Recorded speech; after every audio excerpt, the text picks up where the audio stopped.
In this video, I'll be talking about private and public IP addresses, why we need them, and how do we translate between them. So if you want to see if your IP address is public or private, you can go to, at least for Windows, you can go to command prompt and then you can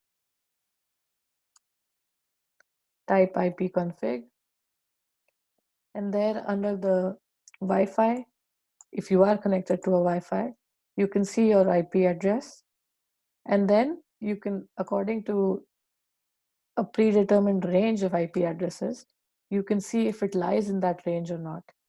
If it lies in the range of private IP addresses, then this is a private IP address. If not, it's a public IP address. So the difference between public and private IP addresses is public IP addresses can be accessed from outside your network, that is your local network, which might be your the local network of your building or your organization. So if your IP address within your local network is a public IP address, then it can be accessed from outside. But if your IP address is actually private, it cannot be accessed from outside your local network. It can only be accessed from within your local network. So to find out if your IP address is public or private, you can check if it lies in the predetermined range of IPv4 addresses, of private IPv4 addresses. So there are three ranges called Class A, Class B, and Class C of IP addresses that start from this and this and then this. So if your IP address falls in any of these ranges, then that means it is a private IP address. So in this case, this IP address starts with a 192.168.8. So it definitely falls within this range of IP addresses. So it is a Class C private IP address. There are different number of addresses possible in each of these. That is, these ranges actually have different ranges of IP addresses possible. That is, private IP addresses possible, since they have a different host ID size. And so if your IP address is not in this range, then that means it is a public IP address. So why do we need private IP addresses? The number of devices that can have a unique IPv4 address is 2 to the 32, because it is a 32-bit address, which is close to 4 billion. But the number of devices that are actually connected to the internet globally is around 30 billion right now. It was 15 billion in 2015. And so you can see that if 15 billion devices are connected and we can only provide IP addresses for 4 billion devices, then that means that we need to reuse IP addresses somehow. That is, we need to find a way to assign a single IP address to multiple devices. But we cannot actually do that. We cannot actually assign a single public IP address to multiple devices, because in that case, we won't be able to uniquely identify that device. So what we do is we have private IP addresses that can be assigned locally within networks that the other networks don't know about, because they can only see the public IP address of your network. So that is why we have private and public IP addresses. Private IP addresses can't reach the rest of the internet, and public IP addresses can. So anyone outside your local network will communicate with you using your public IP address, not your private IP address, because your private IP address is only visible to those within your network. So all devices in your network, in your local network, will have a common public IP address. So the issue now is, how will the message reach the correct device? Because everybody outside your network is talking to the same common public IP address, regardless of whoever they are talking to within your network. So this translation is done by a router, which will basically map the public IP address with that of your private IP address. And this is known as network address translation. So as an example, there are three private networks here. each with their own class of private IP addresses. And whenever you try to, suppose you're this device within this network, whenever you try to talk to somebody outside the network, your address, that is this address which you can see, which is clearly a private IP address, will be translated to a public IP address, and then you can talk to anybody outside. So all devices within your network will be translated to the same public IP address, which will then be used to talk outside, beyond your network. So to summarize, private IP addresses are used to communicate within the network. Public IP addresses are used to communicate outside the network. That is, they have a global validity. Private IP addresses are, of course, free of cost because you can take any from these numbers, any of these, depending on how many addresses you want. So you can, depending on how many addresses you want to support in your private network. So you can take any of these IP addresses within these ranges. You can take any of these ranges and assign IP addresses that lie within that range.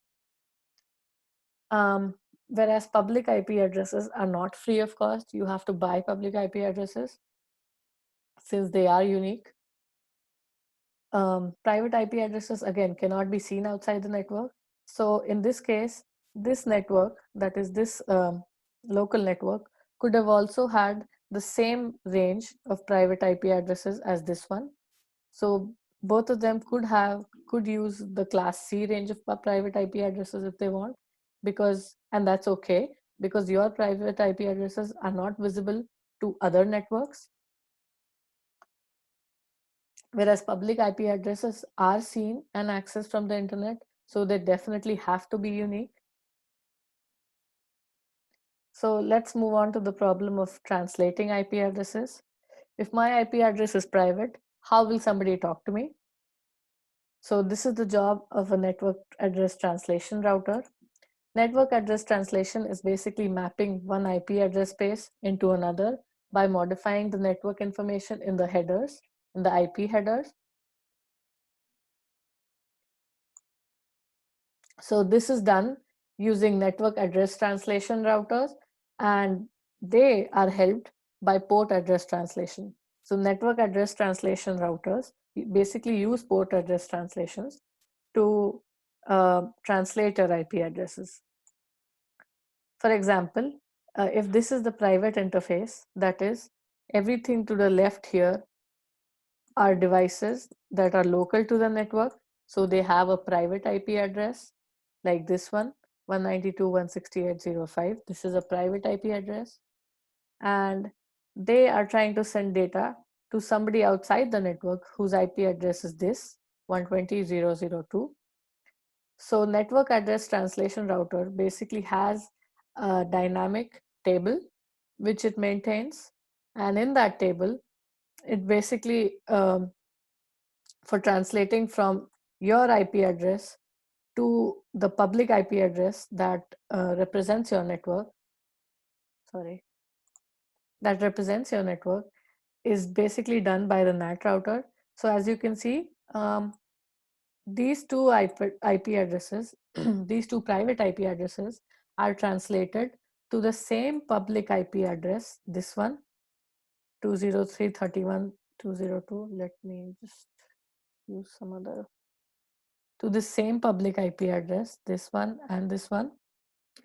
So regardless of whoever is talking in your network, they all appear as the same device, and that device has an IP address of this, which is a public IP address to the outside world, that is to whoever you are trying to talk to. So packets are modified within the NAT router and then sent to the internet.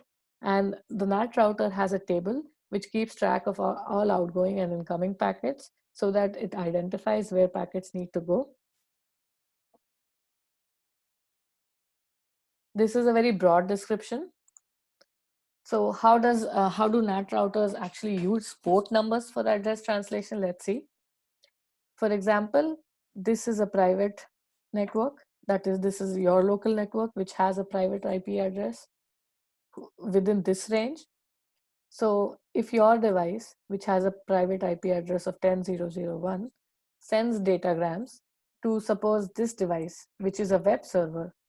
So you're trying to send data to this web server, and the destination port address is port 80. So it might be using HTTP. So your destination, the destination port address for this packet is port 80. And again, the source port address is an ephemeral port address. So it's a random address. So as you can see here, source device is this, source IP address is this, which is a private IP address, and source port number is this. Destination port number is this, and destination IP address is this, which will be a public IP address. So when your packet exits you, basically when you send a packet, and when it goes to the NAT router, what the NAT router does is, for the internal IP address this, for the internal IP address of this and a port number of this, it assigns, basically it translates this to an IP address of this and port number of this. So in the data packet where you had your port number, the source port and source IP address written, it will now be changed to this source port and this source IP address, which is the IP address of this router. So it will be changed to this IP address, the source port, the source IP of this router, and to a source port that this router will now keep track of. So this is the first step, and then this is the second step. The NAT router will change the source address and port from your datagram, and it'll add an entry in this table to keep track of when the so that it can translate when this host will try to talk back to you, that is, will try to reply to you. So these are the first two steps. In the third step, when the host actually wants to talk to you, the source IP address for the packet that it will send will have its own IP address like this, its own port number like this, and now the destination IP address will be the IP address of your router, which your router had translated before, and the destination port number that the router had translated. So this destination port will not be the destination port that you had written originally, that is 3345. It will not be this. It will be the destination port according to what it received when you had first talked to it. And you had not talked to it directly. You had gone through this router, which had translated your port number to this. So now the destination port, when it tries to talk to you, will be this. And when this packet reaches the router, it will look at this table and it will see that the external device wants to talk to this IP address with this port number, but it knows that this IP address and this port number had corresponded to this IP address and this port number. So now it will change the datagram's destination address from this to this, and the destination port from this to this. So that's how address translation works in 4 steps basically. The first 2 steps are when you try to talk to the external device, and the third and fourth steps are when the external device tries to talk to you. And when I say external, it just means outside your network. So that's how address translation takes place. And that is how we convert private IP addresses such as these to a public IP address. And so for the same single public IP address, a number of devices can be connected here, each having their own private IP address, which is how we are basically reusing IP addresses. which was the initial purpose of using private and public IP addresses.